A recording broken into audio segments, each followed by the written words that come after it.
تو کیا یہ سمجھتے ہو کہ ہم نے تمہیں بیکار بنایا اور تمہیں ہماری طرف پھرنا نہیں؟ اس کی تفسیر میں ہے کہ ہم نے تمہیں اپنی عبادت کے لیے پیدا کیا تاکہ تم پر عبادت لازم کریں، اور جب تم ہماری طرف لوٹ کر آؤ تو ہم تمہیں تمہارے اعمال کا بہترین بدلہ دیں۔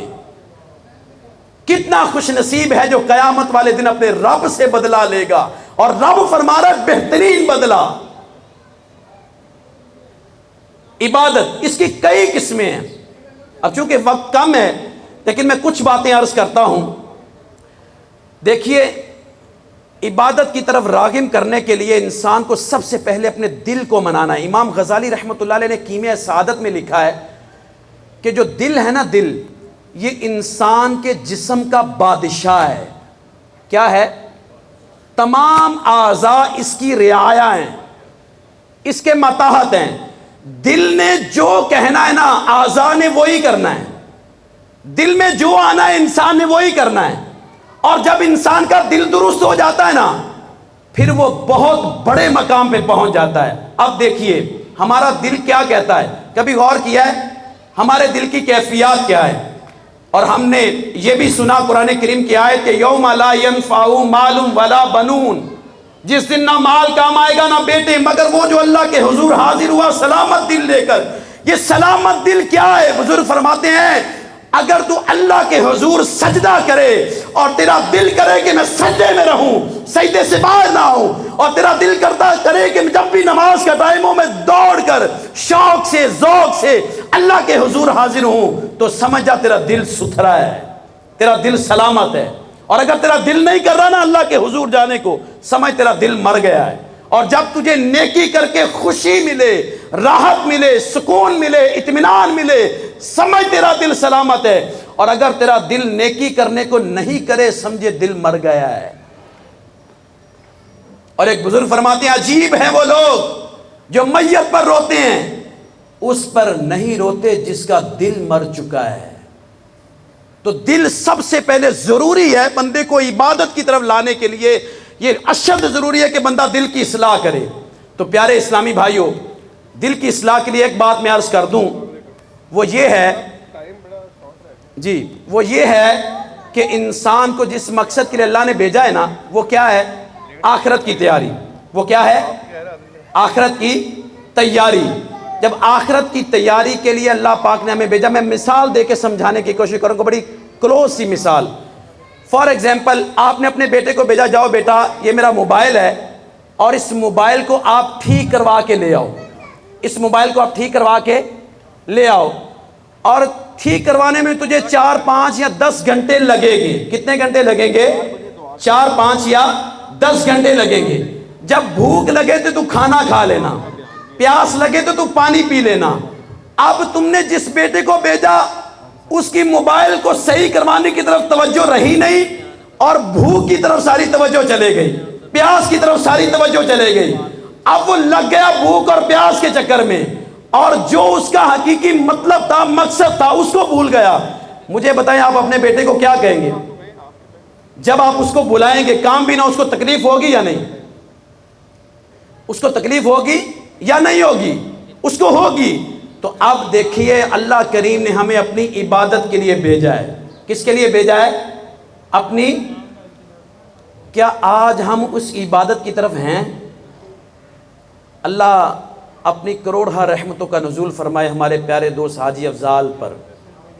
یقین کرے جو عبادت کے لیے سب سے موزوں جگہ ہے نا، وہ مسجدیں ہیں۔ وہ کیا ہیں؟ مسجدیں ہیں۔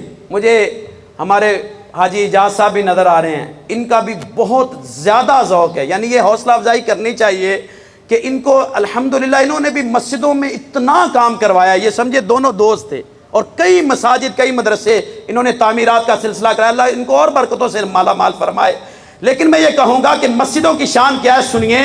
اللہ اکبر فرمایا نمازی کا مسجد سے تعلق رہتا ہے، ایمان والے مسجد کو آباد کرتے ہیں، مسجد تعظیم کا مقام ہے۔ کعبہ شریف اور سب مسجدیں جنت میں جائیں گی۔ اور میرے آقا مدینے والے مصطفیٰ صلی اللہ تعالیٰ علیہ وسلم نے ارشاد فرمایا جب تم کسی شخص کو مسجد کی خبر گیری یعنی دیکھ بھال کرتے دیکھو تو فرمایا اس کے ایمان کی گواہی دو۔ اس کے ایمان کی گواہی دو. جب مسجدیں، اور پھر قرآن کریم میں ہے اللہ پاک ارشاد فرماتا انما یعمر مساجد اللہ من آمن باللہ والیوم الآخر واقام الصلاۃ وآت الزکوٰۃ. فرمایا اللہ کی مسجدیں وہی آباد کرتے ہیں جو اللہ اور قیامت پر ایمان رکھتے ہیں اور نماز قائم رکھتے ہیں اور زکوٰۃ دیتے ہیں. اللہ کی مسجدیں کون آباد کرتے ہیں؟ جو اللہ اور قیامت پر ایمان لاتے ہیں. اللہ ان کی صفت فرما رہا ہے قرآن کریم میں، صفت بیان فرما رہا ہے. تو یقین کریں، کوشش کریں. مجھے ایک بڑی بات ایک تاجر کی پسند آئی. اس نے بات کی، بڑی خوبصورت بات، آپ سب کے لیے مشعل راہ ہوگی.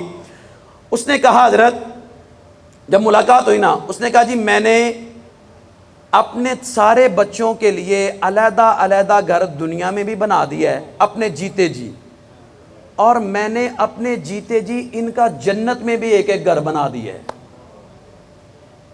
یہ بات بڑی عجیب لگی، یہ بات بڑی عجیب لگی. اس سے پوچھا یار یہ تو کیسی بات کر رہا ہے، جنت میں بھی گھر بنا دیا؟ اس نے کہا حضرت اللہ نے مجھے اتنا مال دیا ہے، اس کی بڑی نوازش ہے کہ اس نے مجھے دل بھی دیا ہے.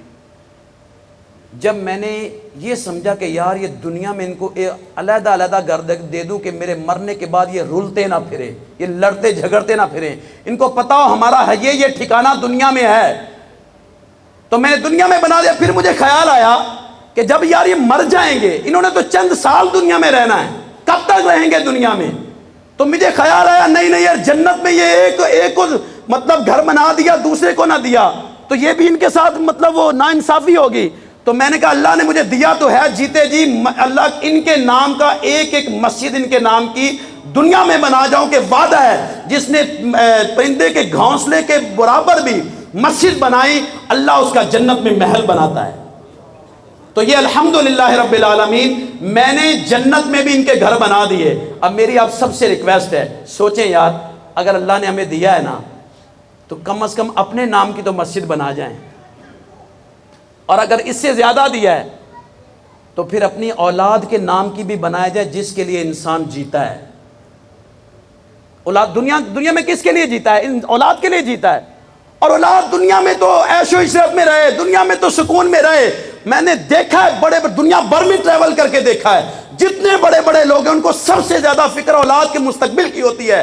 وہ کتنا محروم شخص ہے کہ جس کو اپنی دنیا کے چند سالہ اولاد کے مستقبل کی تو فکر ہے، لیکن کروڑوں اربوں کھربوں سال ختم ہو جائیں گے، وہ زندگی ختم نہیں ہوگی، وہاں کے مستقبل کی فکر نہیں ہے. تو کوشش کریں اگر اللہ نے دیا ہے تو اپنے بچوں کے نام کے بھی اللہ کے گھر بنا جائیں.